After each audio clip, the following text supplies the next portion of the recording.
သင်ခန်းစာယူပါအလုပ်တွေအဆင်မပြေတဲ့အချိန်ငွေကြေးအဆင်မပြေတဲ့အချိန်မိသားစုရေးအဆင်မပြေတဲ့အချိန်အချစ်ရေးအဆင်မပြေတဲ့အချိန်စတဲ့အခက်အခဲများစွာရင်ဆိုင်ရတဲ့အချိန်မှာကိုတက်တည်ခြင်းလောက်တဲ့အထိလူတိုင်းစိတ်ညစ်ဖို့ကြပါလိမ့်မယ်။ဘာကိုမှမတွေးနိုင်ပဲစိတ်ထဲမှာဒီအကြောင်းတွေပဲအကြောင်းထက်နေပါလိမ့်မယ်။ဖြည့်ရှင်းနိုင်မည်နီလန်းထက်သင်စိတ်ဓာတ်ကိုကြားစေမဲ့ဖိအားတွေကသာနေရာယူထားပြီးအတွေးကိုလွန်ကဲစေမိမှာပါဒီအချိန်မှာသင်တွေးရမှာကဒီလိုအခက်ခဲတိုင်းဟာလူတိုင်းမှာလည်းရှိနေတယ်ဆိုတာမမေ့ပါနဲ့သင်အသက်ရှင်နေသမျှကာလပတ်လုံးအခက်ခဲဒုက္ခပြဿနာပေါင်းစုံကတစ်ခုမဟုတ်တစ်ခုရှိနေတယ်ဆိုတာမမေ့ပါနဲ့ဖြစ်လာတဲ့ပြဿနာတိုင်းကိုကောင်းအေးနဲ့အချိန်မီစဉ်းစားပါ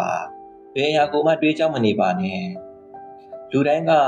အကြောင်းမျိုးကြောင့်ဒုက္ခမျိုးစုံရင်ဆိုင်နေရတာပါသင်တယောက်တည်းမဟုတ်ဘူးဆိုတာသိထားလိုက်ပါဘယ်လိုအခက်အခဲရှိနေပါစေရင်ဆိုင်ပါတွေးဝေနေခြင်းကသင်အတွက်ရှုံးနေခြင်းပါပဲအခက်အခဲဒုက္ခပြဿနာတွေကို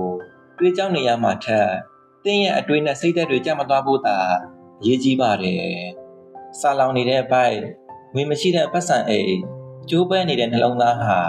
ဘဝရဲ့အကောင်းဆုံးသင်ခန်းစာတွေကိုသင်ကြားပေးနိုင်ပါတယ်